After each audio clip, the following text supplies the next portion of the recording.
como costumeiramente, vamos orar por essa palavra e eu peço que você também ore por mim. Porque eu preciso da sua oração, eu preciso ministrar para vocês, e isso é uma guerra espiritual às vezes. Mas que a gente possa se ajudar. Então vamos orar nesse momento? Senhor nosso Deus, nosso Pai, muito obrigado por estar na Tua casa, Pai. Muito obrigado pelo período de louvor, Pai, onde pudemos Te adorar, nos entregar a Ti, Pai. E Senhor, nesse momento, creio que o Senhor também quer falar conosco. Algo para nossas vidas. A Tua palavra diz que a fé vem pelo ouvir e o ouvir da palavra de Deus. Então aumenta a nossa fé nesse momento, Pai, edifica, crescer em Ti, Pai, em comunhão, em intimidade, e que se algo queira atrapalhar essa palavra, Pai, que caia por terra no nome de Jesus, que os corações sejam terras boas, Pai, onde a sua semente seja lançada e produza muito fruto, e se enraize, Pai, e que as pessoas saiam diferentes daqui após ouvirem essa palavra, Pai, porque ela tem poder para transformar o nosso caráter, ela tem poder para transformar a nossa vida, ela tem poder de trazer luz aonde há sombras, como nós cantamos, Pai.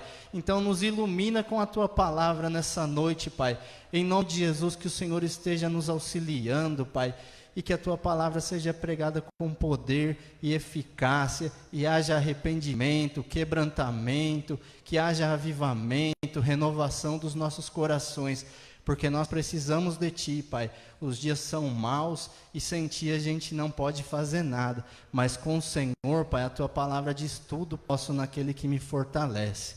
Então esteja nos abençoando nessa noite, conduzindo a direção desse culto, em nome de Jesus. Amém? Então, hoje eu quero conversar com vocês aqui sobre um tema pesado, difícil e pouco falado. Mas eu estava até com outra ideia de pregação. Mas é necessário a gente falar sobre isso.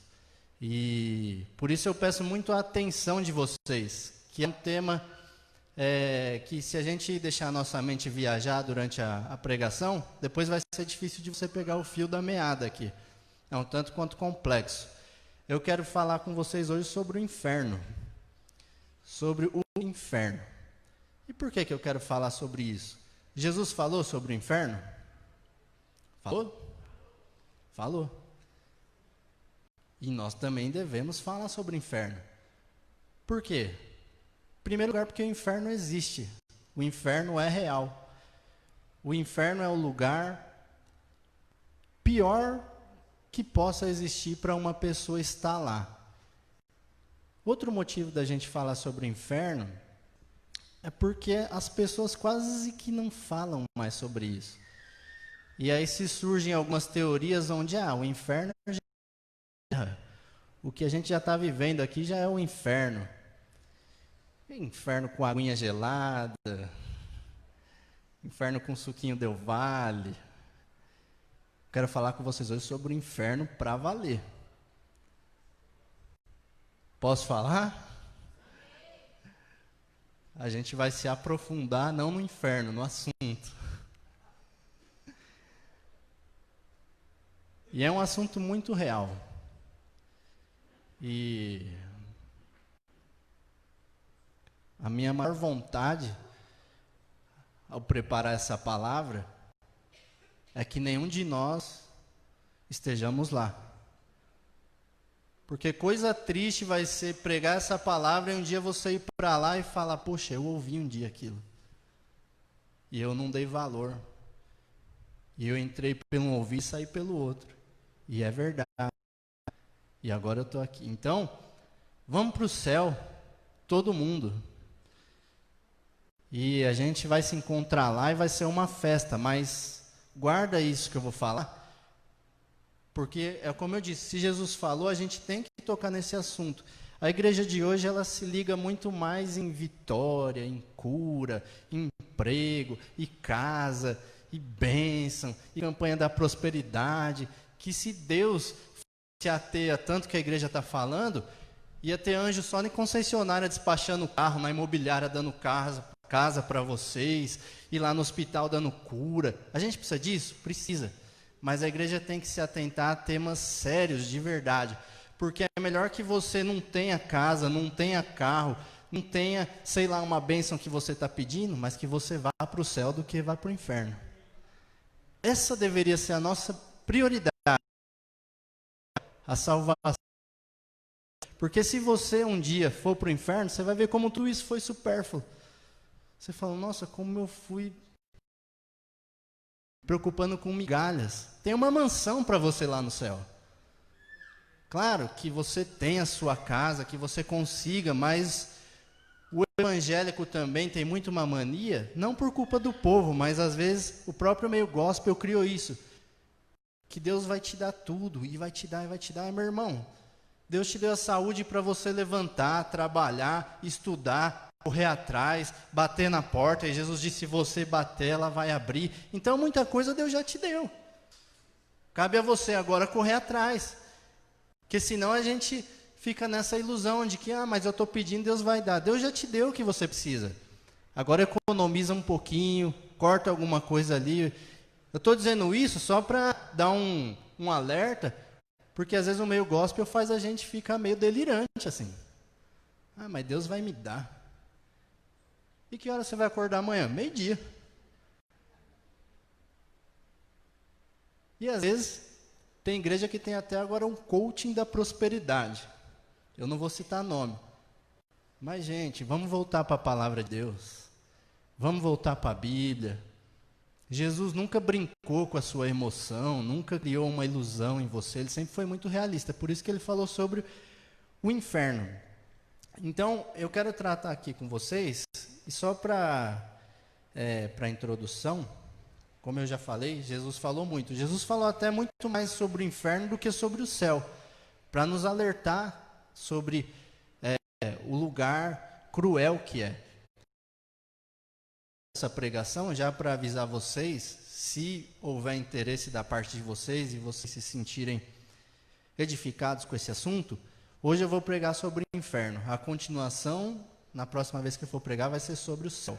Mas vou dar uma má notícia primeiro. Vamos logo falar sobre o inferno. E na próxima, a gente fala sobre o céu. Amém?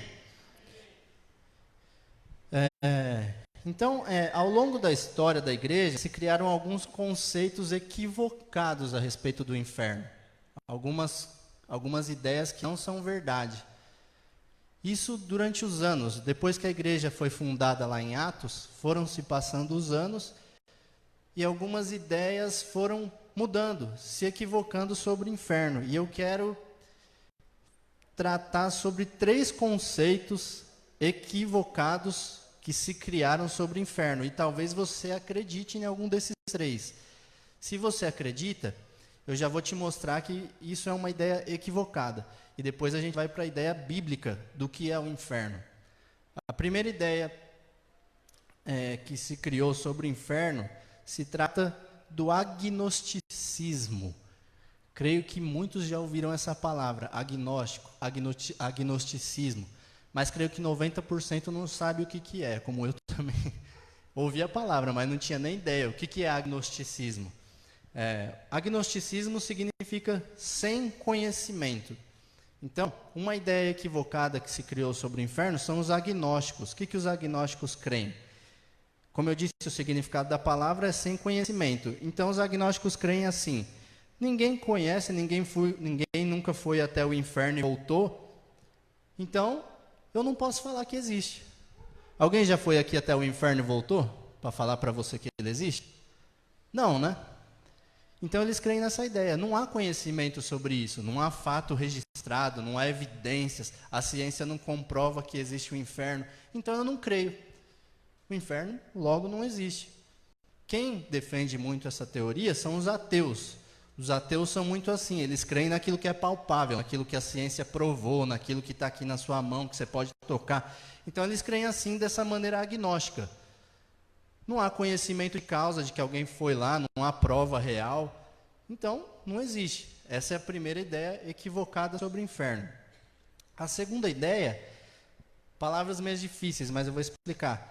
É o aniquilacionismo. Aniquilacionismo vem de aniquilar. O que significa aniquilar? Reduzir a nada. Entendeu? Isso é uma outra ideia. E o que o aniquilacionismo diz sobre o inferno? Se o homem crê em Jesus, se o ser humano crê em Jesus e entregou a sua vida a Ele, ele vai para o céu. Mas se não crê, ele será aniquilado. Certo? Então a ideia deles é essa.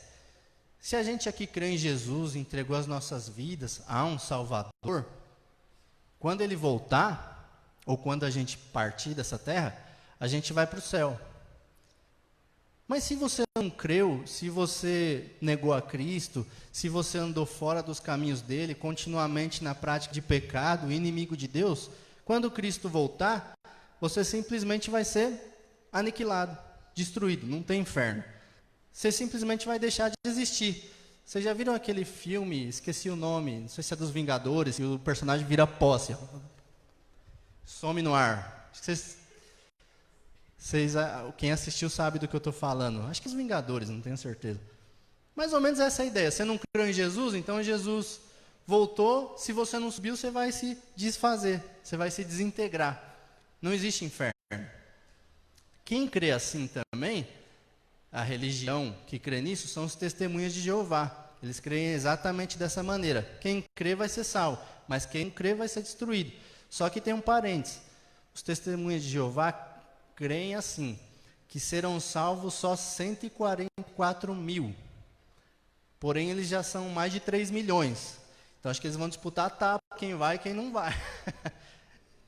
Quando se criou a religião, eles só tinham 1.000, 2.000, acho que eles não criam que ia multiplicar tanto. Mas hoje eles são 3 milhões.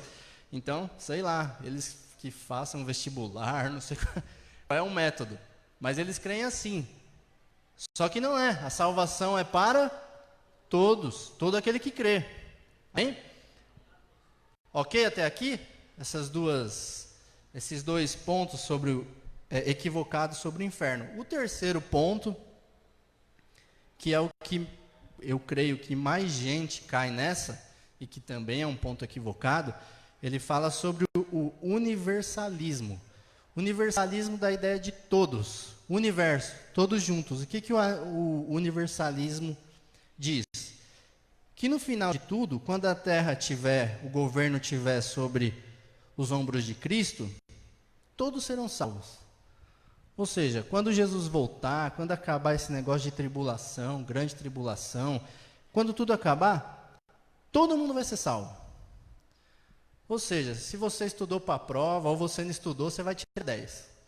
O negócio não precisa. Não precisa você estar aqui me ouvindo, não precisa você estar se esforçando em santidade, em leitura da palavra, em oração, porque no final, todo mundo vai entrar para dentro, entendeu? É como se você fosse lá no Morumbi assistir o jogo e liberasse a bilheteria. Ah, quem pagou o ingresso, quem não pagou, entra aí. Pô, vem que cabe. Então o universalismo abraça essa ideia de que não tem joio, não tem trigo, de que Deus é poderoso para salvar todos e que todos vão para o céu.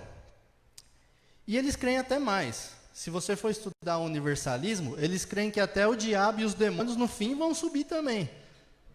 Não tem a frase do Capitão Nascimento, não vai subir ninguém? Essa é o contrário, vai subir todo mundo.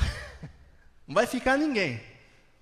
Então, 3 conceitos que se dizem, se você for ver por aí, equivocados sobre.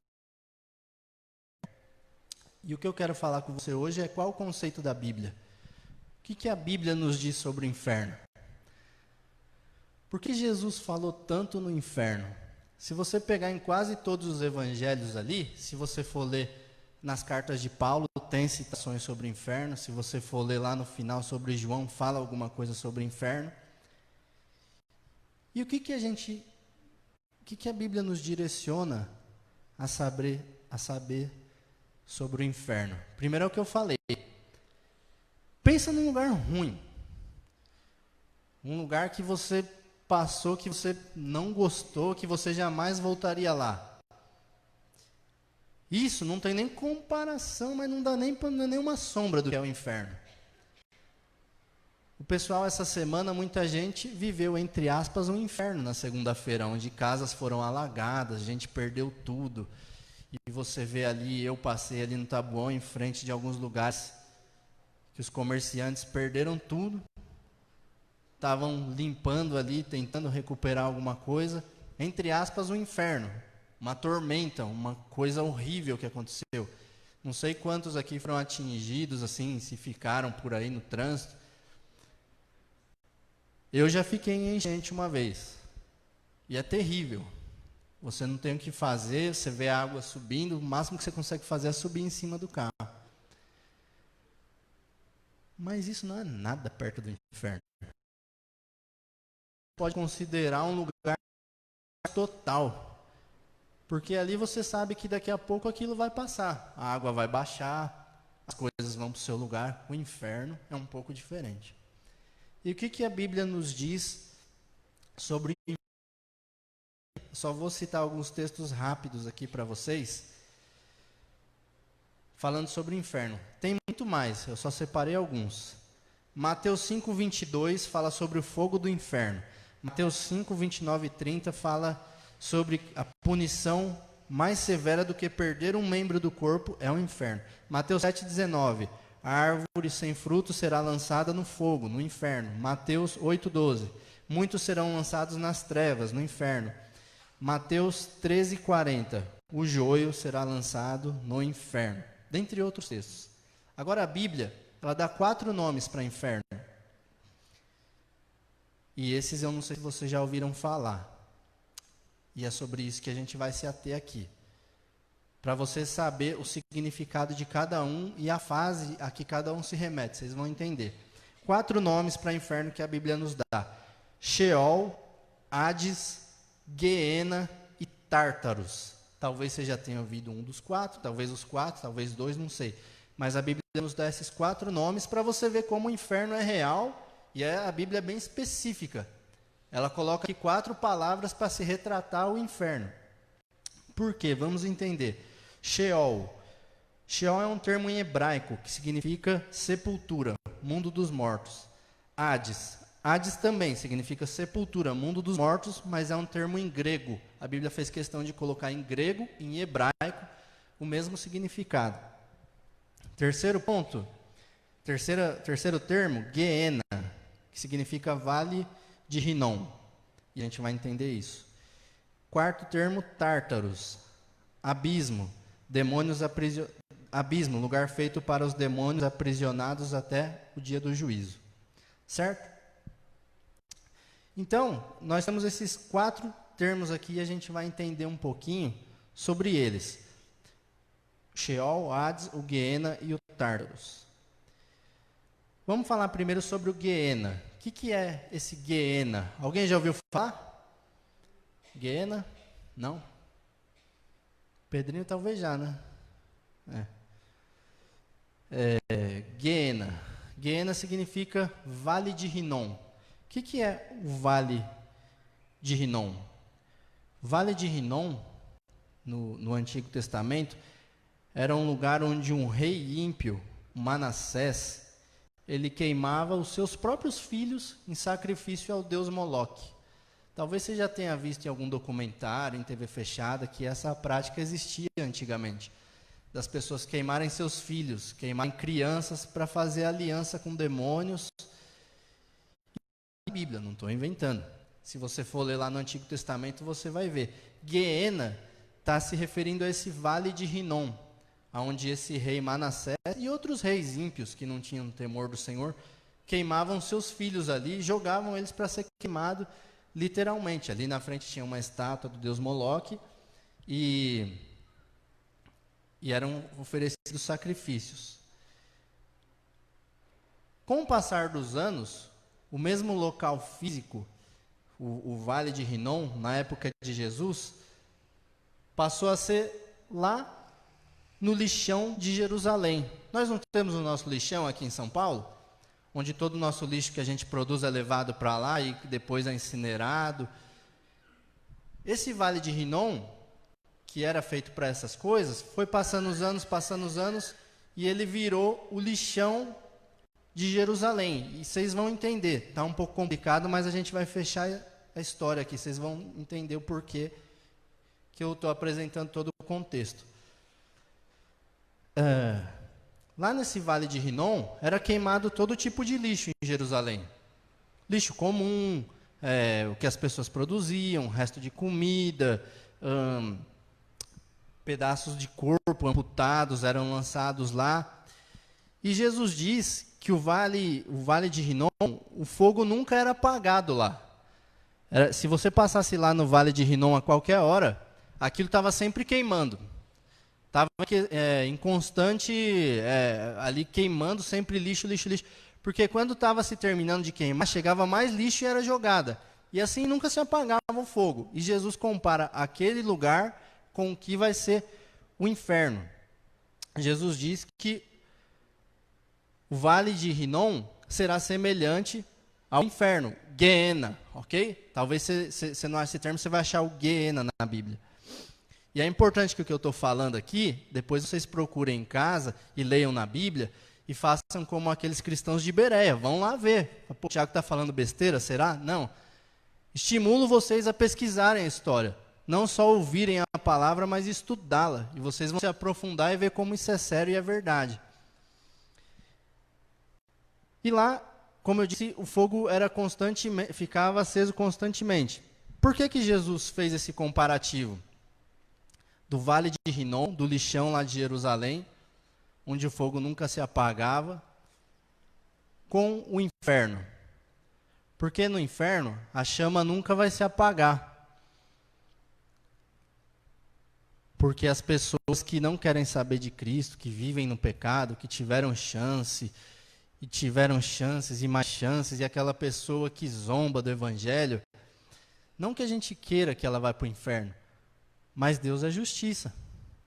E quando você vê gente deitando e rolando por aí, e às vezes o nosso país é um nojo, gente que rouba dinheiro público, gente que tira dinheiro de merenda escolar, gente que prejudica o próximo, e gente que faz tanta coisa, e que é rico, mas é rico de uma forma ilícita, e aquilo vai gerando uma injustiça em você que trabalha direito, e você pensa, poxa, mas será que não vai acontecer nada com ele? E de fato, às vezes não acontece nada.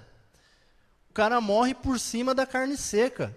E tem gente que é tão nojenta que até na hora de morrer não quer ver visita, o cara quer ficar sozinho, o cara não perde a arrogância. E às vezes Deus pega e dá oportunidade, espreme, joga o cara lá no fundo para que haja quebrantamento, arrependimento, salvação, mas o cara não quer. Você conhece alguém assim? Duro, que Deus já deu chance, que Deus já colocou lá embaixo, mas a pessoa... E tem gente que é assim. E aparentemente, às vezes a pessoa prospera. O nosso país aqui, a gente vê tanto político dando tapa na cara da gente e não está nem aí. E o nosso país aqui era para ser um país rico, de primeiro mundo, mas as coisas não mudam, não melhoram. E a gente vai vendo cada vez mais absurdos, é dinheiro sendo desviado, sabe? É pessoas morrendo por causa disso. Há um lugar preparado para essas pessoas, o inferno. Então, se você tem fome e sede de justiça, Deus tem muito mais. Deus não se agrada em punir, mas a ética de Deus, ela é justa. Ele é um justo juiz, ele é um juiz misericordioso, amoroso, mas ele criou um lugar onde a ira dele vai se despejar, diz a palavra em Apocalipse, e é o inferno. Então, quando você vê essas pessoas prosperando, enriquecendo, fazendo coisas ilícitas, tudo que não deve, oferecendo droga para criança na escola, desviando, você vê as famílias hoje se destroçando na sociedade. Existem emissoras de televisão que incentivam tudo que não presta, as más práticas, o adultério, o homossexualismo, a prostituição, e tudo isso vai sendo vomitado. E a ira de Deus está enchendo, o cálice da ira. E está enchendo. E está enchendo. Tem um lugar que esse cálice vai ser derramado. E aí é o inferno. E por que, como no lixão, o fogo não vai se apagar? Deixa eu te falar uma coisa. Quando a pessoa chegar lá no inferno, aquela que foi condenada, para azar dela, o corpo dela vai ser indestrutível. Como seu corpo vai ser na glória, quem está na vida eterna também não vai ser... sofreu uma queimadura de 3º grau, não vai aguentar e vai morrer. Não, você vai ficar lá. É sofrimento. Quando Jesus disse que o fogo não vai se apagar no inferno, é por isso, os corpos vão ser queimados, mas não vão se consumir. Então você imagina aquele tanto de gente, aquela agonia. Você já sofreu alguma dor aqui, alguma queimadura? Agora imagina isso intenso, pior, sem parar, cada vez... Isso é uma ideia do que é o inferno. Posso me aprofundar mais um pouco aqui do que é o inferno? A coisa vai ficar pior.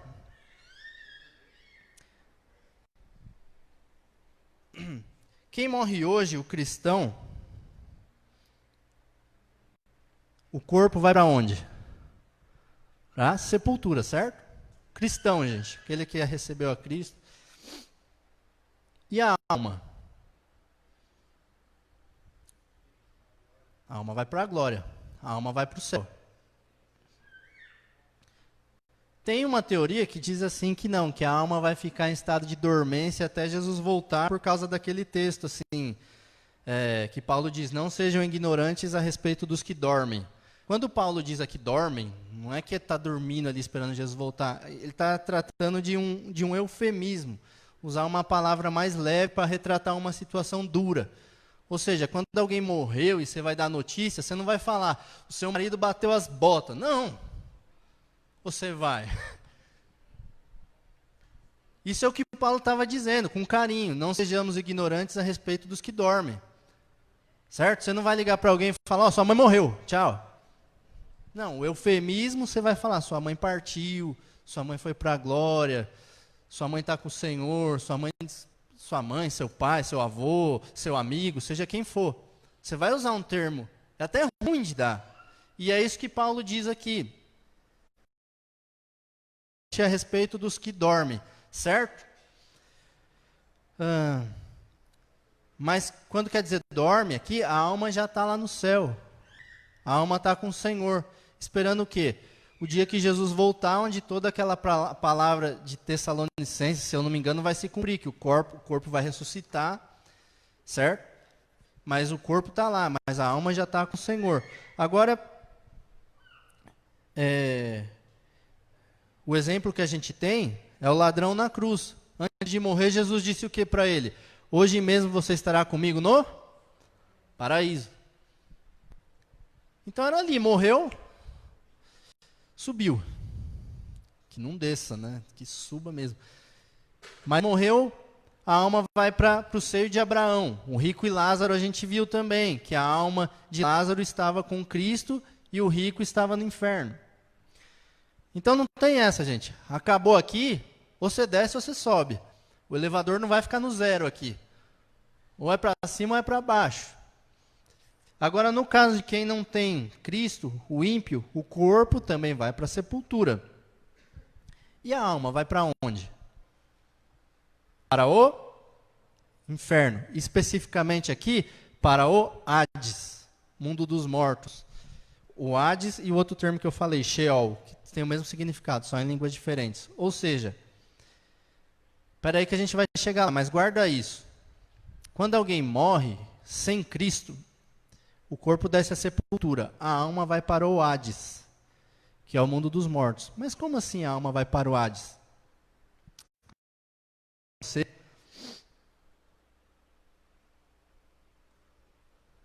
É que existe uma diferença dos termos que a Bíblia usa.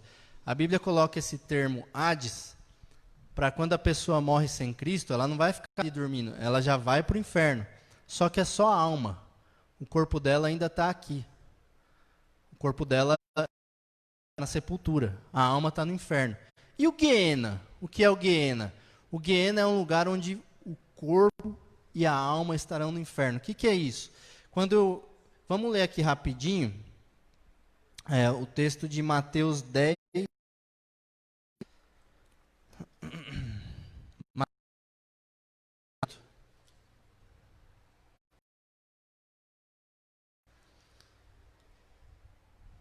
Mateus 10, 28. Diz assim: não temais os que matam o corpo e não podem matar a alma. Temei antes aquele que pode fazer perecer no inferno tanto a alma como o corpo. Então, só destaque aqui para a última parte. Temai antes aquele que pode fazer perecer no inferno tanto a alma como o corpo.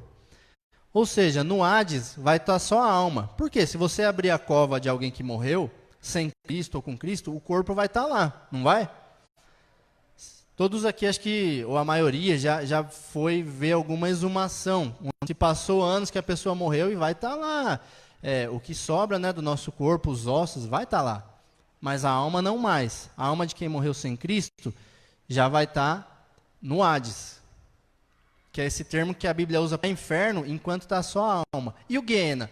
O Guiena é quando acabar aqui a tribulação e Jesus voltar. A Bíblia diz lá em Apocalipse, gente, eu estou encurtando, tá, para dar tempo. Depois vocês leem o contexto.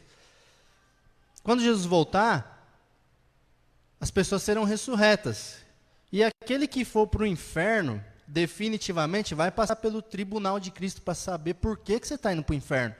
Há um tribunal, há um trono onde vão comparecer diante dele todos. E se você for para o inferno, você vai saber por quê. E aí o próprio Deus vai te falar, ó, sua sentença é essa, por causa disso e disso. E ali você vai estar em corpo e alma. E ali você vai ser jogado no inferno. Então, Guiena é onde você já vai estar de alma e corpo no inferno. Entende? O Hades não, só está a sua alma. O Guiena já foi inaugurado? Não. Alguns responderam não, não mesmo, não foi. Por quê? Porque ninguém ainda foi para o inferno com o corpo daqui. Ninguém ainda foi para o inferno de corpo e alma, só de alma, aqueles que não aceitaram a Cristo. Então, basicamente, Guiena e Hades têm essa diferença. Certo? Agora eu quero falar com vocês. Deu para entender mais ou menos esses termos que a Bíblia diz sobre o inferno? Guiena, Hades, Sheol, Tártaros, certo? O Tártaros, eu não falei muito dele aqui, mas é porque a própria significado da palavra já diz. Demônios aprisionados nesse lugar até o dia do julgamento, certo? Então eu expliquei para vocês até agora os termos que a Bíblia diz sobre o inferno, o que cada um quer dizer. Agora eu quero falar com vocês algumas características do inferno. Como é que é esse lugar? Como é que vocês imaginam que seja o inferno? A gente já viu em filme alguma coisa, fogo e umas pessoas gritando.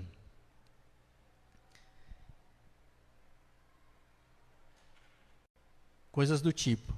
Mas a gente vai se aprofundar um pouquinho aqui no assunto, como eu falei. Primeira característica do inferno. Lugar de tormentos. A Bíblia diz lá em Lucas, do capítulo 16, a partir do 19, até o 23 mais ou menos, fala que é um lugar de tormentos. Um lugar onde você está sendo atormentado o tempo todo. E pior do que você ser atormentado o tempo todo, quando a gente passa por uma tormenta aqui na Terra, a sua mente já está condicionada que uma hora aquilo vai acabar. Ainda que seja com a morte.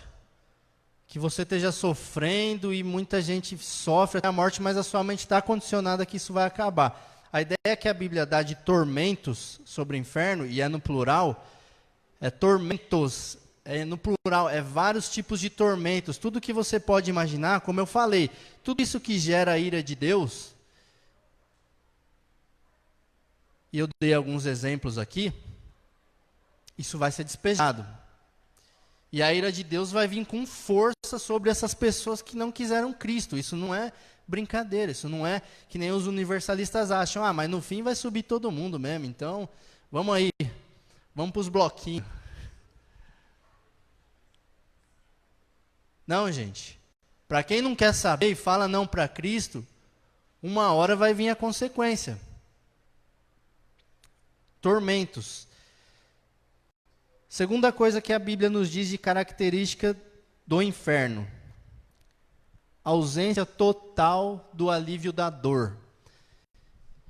que o rico pediu para Lázaro? Molha só a sua ponta do dedo aí na água e toca a minha língua para aliviar, porque eu estou sendo atormentado, eu estou sofrendo, eu estou sentindo dores. Eu preciso de um alívio, nem que seja você só encostar o dedo na água e tocar na minha língua. Esse alívio de 1 segundo vai significar muito para quem está sendo atormentado ali há anos e anos e anos e anos. Quantos aqui já quebraram um braço, uma perna, alguma coisa, já quebraram alguma parte do corpo? Alguns já. Eu já quebrei 2.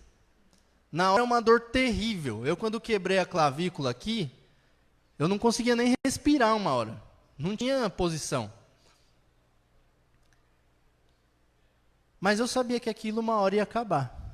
Você chega no médico, ele te dá um remédio, te dá anestesia, faz o que for, mas vai acabar. Agora o inferno é um lugar onde não há alívio da dor. A pessoa vai estar ali sofrendo, e sofrendo, e sofrendo, e sofrendo. E ao ponto de falar, pelo amor de Deus, alguém pelo menos toca ali na água e encosta em mim para dar um alívio. Não tem. Lázaro diz para o rico, aonde eu estou e você está, é um abismo que nos separa. Não tem como eu descer aí, nem como você subir aqui. Então você não. A pessoa que for para lá, vai estar sendo atormentada, e açoite, e sem parar. Para você ter uma ideia de comparação, alguém uma vez quis falar para a gente tem dificuldade de entender o que é uma eternidade. E certa vez alguém disse assim, só para você entender o que é uma eternidade. Pensa no monte mais alto do mundo aí, que seja o Everest, não sei se é o mais alto, mas um dos mais altos. Quando é que uma pessoa vai sair do inferno? Só uma suposição, tá, gente? Para você entender o que é um tempo que não acaba nunca. Quando aquela pessoa for para o inferno, por exemplo, digamos que assim, o monte do Everest tem que ser derrubado para aquela pessoa sair do inferno. Então, a cada 1000 anos, vai um beija-florzinho lá e vai dar 3 cutucadas assim, ó, no monte. E foi embora. Daqui 1000 anos, ele volta de novo e vai dar mais 3. E daqui 1000 anos, quando aquele monte cair, aquela pessoa sai do inferno. Ou seja,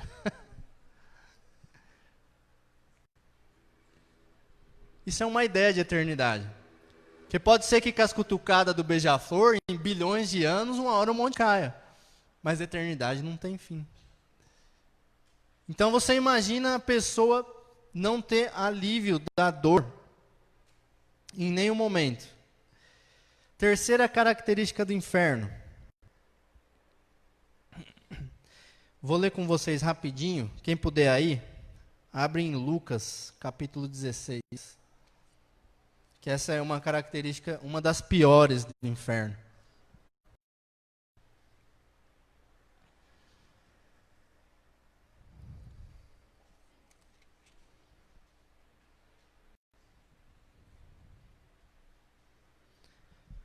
A gente vai ler o versículo 25, tá? É Lucas 16, 25. E diz assim: Disse, porém, a Abraão: Filho, lembra-te do que recebeste os teus bens em vida, e Lázaro igualmente os males. Agora, porém, aqui ele está consolado, e tu em tormentos. É difícil entender qual que é a característica do inferno aqui nesse texto, mas eu vou explicar para vocês. O texto começa com: Disse, porém, a Abraão: Filho, lembra-te. Ou seja, quem for para o inferno vai lembrar de tudo o que aconteceu aqui, das oportunidades que teve de não ir, do tanto que Deus tentou demonstrar seu amor, daquilo que falou, filho, vamos para a igreja, se entrega a Jesus. Eu sempre defendo aqui, você não vai ser perfeito, mas você tem que ter Cristo. Com Cristo a coisa já é difícil, meu irmão. Sem Cristo, então. Mas você imaginou quem está lá no inferno? Se o cara pudesse morrer, ele não ia nem morrer do fogo, ele ia morrer de remorso. Eu falo, poxa, Deus me deu tanta chance de fazer o bem e praticar o amor e fazer isso. Então essa é uma das piores coisas. A sua memória. Sabia que ele era o rico aqui. O Lázaro lá no céu, sabia que ele é o Lázaro. Do mesmo jeito lá no céu você vai saber quem você é. Você não vai virar um ET, um robô. Não, você vai saber. Eu sou o Tiago, eu vivi na terra, eu fui assim, assim, assim. E no inferno, a pessoa que for, a pior tormento para ela vai ser a memória. E aí o cara vai procurar uma saída e procurar um escape, um túnel, uma janela e não tem nada. É dor, escuridão, sofrimento. É tormenta. E Deus está trazendo essa palavra aqui hoje, porque eu não posso ser hipócrita. Talvez alguém aqui esteja indo para o caminho do inferno. E eu não estou falando isso para acusar, mas porque Cristo quer te salvar hoje de passar a eternidade num lugar desse. Hoje é tempo. Domingo à noite, estamos aqui, essa palavra pode mudar a sua eternidade. Essa palavra é uma palavra dura, eu não estou falando aqui que você vai ser curado, que você vai ser próspero, eu estou falando aqui sobre inferno, é duro de ouvir, é duro de pregar, é duro de preparar, de falar, serve para todos, serve para mim. Se Jesus falou sobre inferno, é porque a gente tem que alertar isso. E se você está indo por esse caminho, se você não se entregou a Cristo de verdade, se você não tem certeza da sua salvação, se você está em dúvida, meu irmão, a Bíblia diz que Ele está de braços abertos te esperando, Ele está batendo na porta do seu coração e pedindo para você abrir. Ele precisa entrar? Não, Ele está fazendo isso por amor a você, para te salvar. Oh.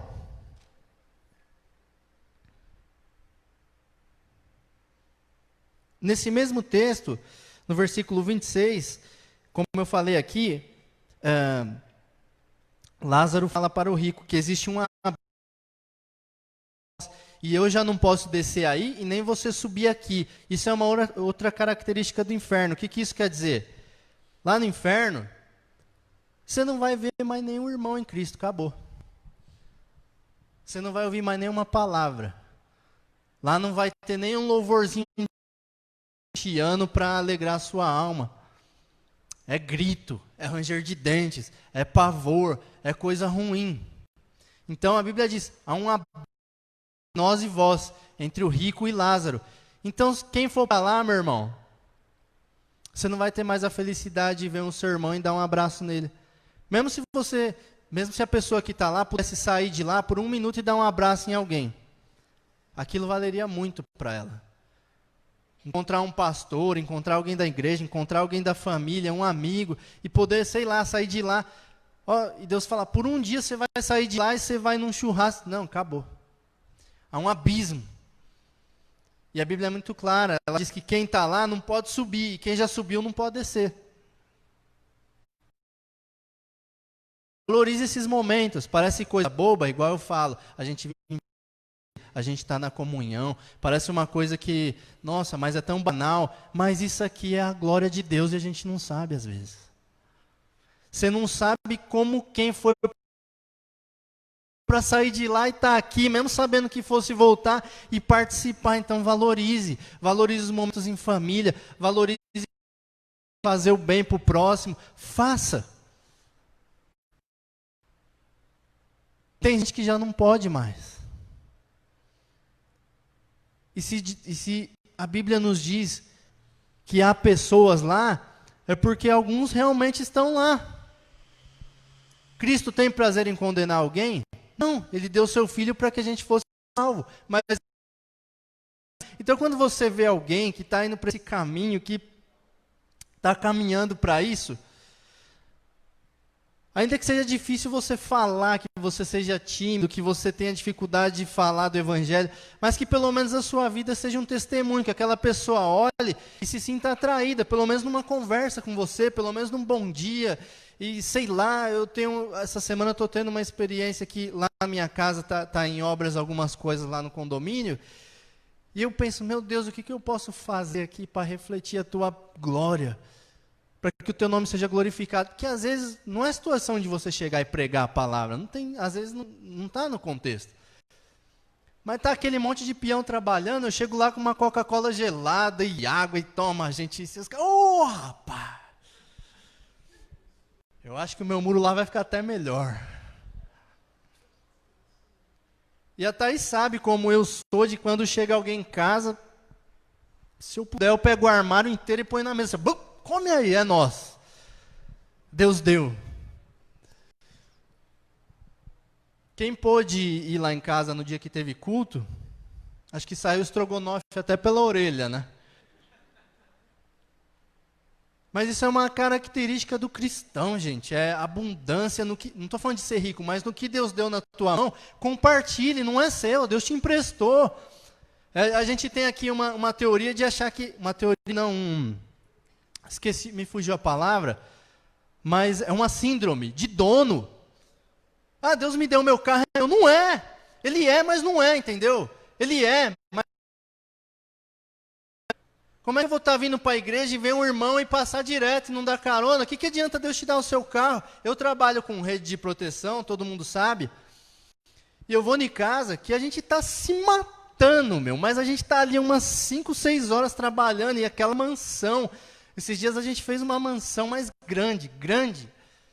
E se esforçando. E o cara assim, riquíssimo. Não estou falando nem de riquíssimo a ponto de milionário já. Você percebe que o cara, para manter aquilo, tem que ter uma renda milionária. Mas o cara não te dá uma água quente para beber. Quem é mais rico, eu ou ele? Nós ou esses que pensam assim? E eu saio e falo com o Luciano, que é o meu tio que trabalha comigo, eu falo, meu Deus, como pode, cara? Deus deu tanto, mas Deus deu tanto.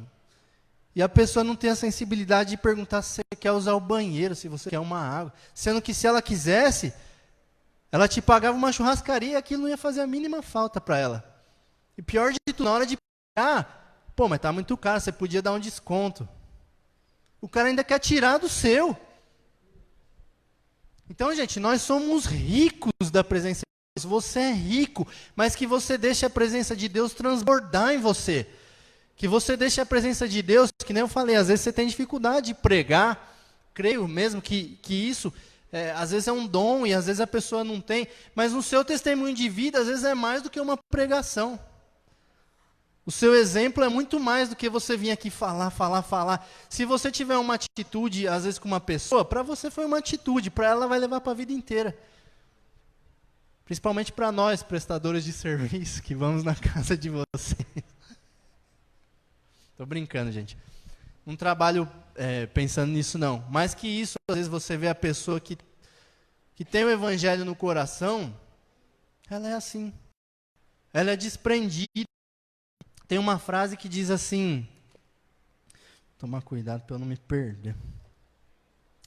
Tem uma frase que diz assim, os cristãos que fizeram mais pelo mundo presente foram justamente aqueles que mais pensaram no mundo por vir.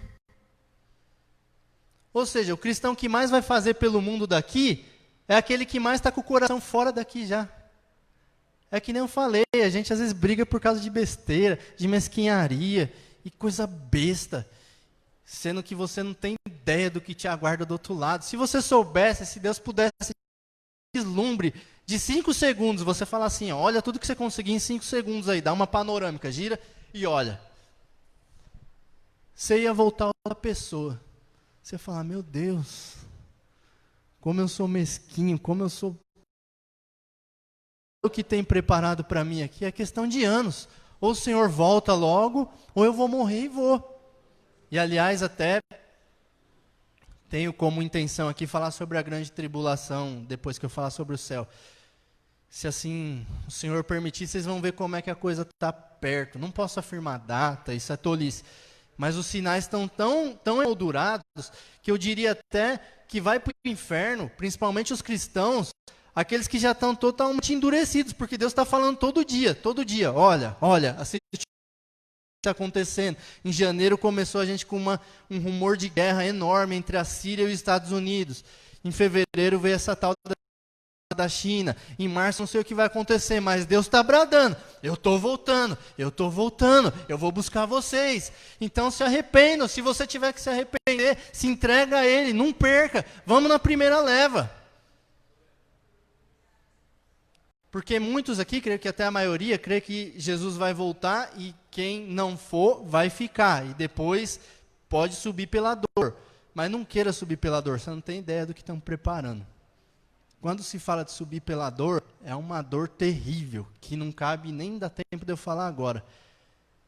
Então viva o evangelho, que nem eu estou falando, perfeito você não vai ser, perfeito eu não vou ser. Mas a Bíblia não está dizendo que o amor de Cristo está em mim quando eu pregar bem, quando eu cantar bem, quando eu fizer alguma coisa bem. O amor de Cristo está em mim quando a gente se amar uns aos outros. E se a gente se amar uns aos outros, eu tenho certeza que no nosso meio não vai ter nenhum necessitado, assim como a igreja primitiva. Porque por mais que a sua situação esteja difícil, creio que na sua casa você tem nem que seja um pouquinho de arroz para oferecer para o seu irmão. Um R$10 para ajudar ele a pagar a conta de luz dele que foi cortada ou está prestes a ser. Então vamos refletir o amor de Cristo, para que a gente não vá para esse lugar. Estou me excedendo um pouco, mas já vou finalizar.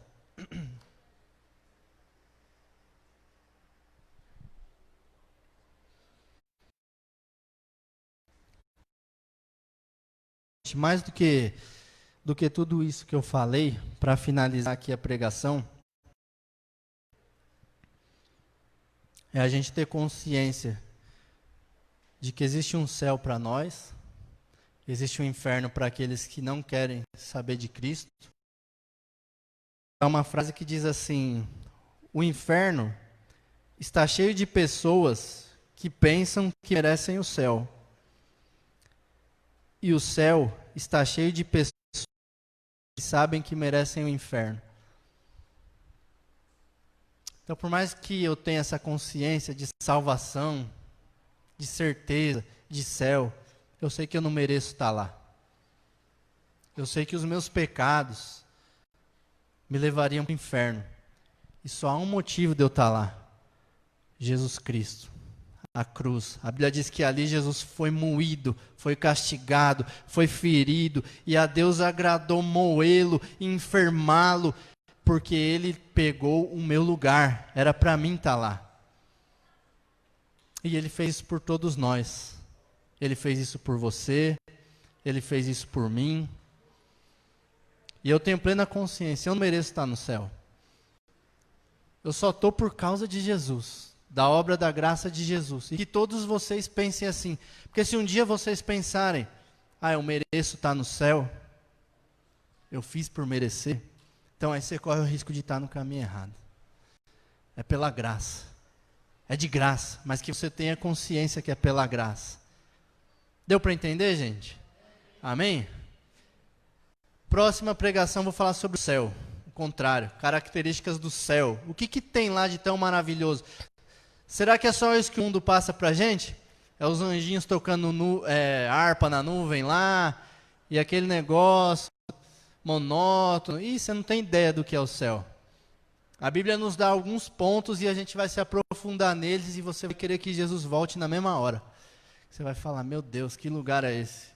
Eu até brinco, né, conversando às vezes com umas pessoas, eu não preciso nem Jesus me preparar lugar lá. Eu entrando lá, eu durmo na grama. Ih. Mas com Jesus não tem essa, né? Se Jesus falou que vai te preparar lugar, você pode pegar a melhor construtora que existe na terra, não se compara com o lugar que ele preparou para você lá. Você pode pegar a que for, a construtora brasileira melhor, a americana, a mais moderna, aquela que você olha para uma casa e fala: meu Deus, nossa, essa casa é linda, mas eu nunca vou conseguir morar aqui. Eu garanto para você, você vai morar numa casa infinitamente melhor lá. Mas se você olhar e não conseguir, você vai ter que parar um pouco para entrar na sua mente o que é aquilo. Sabe quando você entra num carro aqui moderno, que você vê um monte de botão, que você tem até que parar um pouco? Fala: meu, se o ser humano é capaz de fazer isso, você não imagina o que Jesus preparou para você lá. E juntos lá. E aí você imagina o banquete que Jesus vai preparar para a gente lá. Se nós já gostamos de um churrasco aqui, gente. Se os veganos gostam de um alface. Uma couve-flor gostosa, os veganos gostam. Você não sabe o que é o banquete que Cristo preparou. E você não sabe as presenças que nós vamos desfrutar o prazer de ter. Jesus chegando para você e apresentando: vem aqui, Sabe aquele texto que você pregou lá? Naquela noite? Esse aqui é o apóstolo Paulo que você falou sobre ele. Olha ele aqui. Quantas horas de conversa que não vai render isso aí? Esse aqui é Moisés que abriu o Mar Vermelho. E mais que isso, Jesus vai falar, vem aqui que eu vou mostrar para vocês num telão, vou transportar vocês, vocês vão ver como é que foi a abertura do Mar Vermelho. Olha aqui. E nós se reunimos tudo lá para assistir, comendo pipoca, sei lá. Coisas deliciosas estão aguardando a gente. A vida tá dura aqui? Tá dura. Tá difícil? Tá difícil. Parece que cada mês que passa tá... É isso. Mas aguenta. Tá chegando o final da nossa viagem. Nós estamos para descer do ônibus já e desembarcar na glória. Aguenta, aguenta. Amanhã é segunda, difícil. Eu tenho conta para pagar, tá difícil, tá atrasado, tá... Aguenta. Jesus disse que estaria conosco até a consumação dos séculos. Então fica firme. Vai valer a pena. E quando a gente descer lá, vocês vão falar, nossa, mas aquilo que a gente passou dava até para aguentar mais, se soubesse que era tão maravilhoso aqui. Então resista, Jesus está voltando, Ele está perto, tudo isso que eu preguei para vocês está na Bíblia, não é mentira, que nem eu falei, chega em casa, confira, olha, revira, pesquisa, estuda, e você vai ver que existem os dois lados, mas que a gente possa juntos ir para o céu, e a gente subindo, já vai ser uma festa no meio do caminho. A gente já não fez festa indo lá para o piquenique? E a gente já não vai zoando, buzinando. Você imagina a gente subir tudo voando aqui, meu. Eu acho que se não tiver um anjo lá, gente, vamos logo aí, a gente vai ficar parando. Batendo asa um na orelha do outro.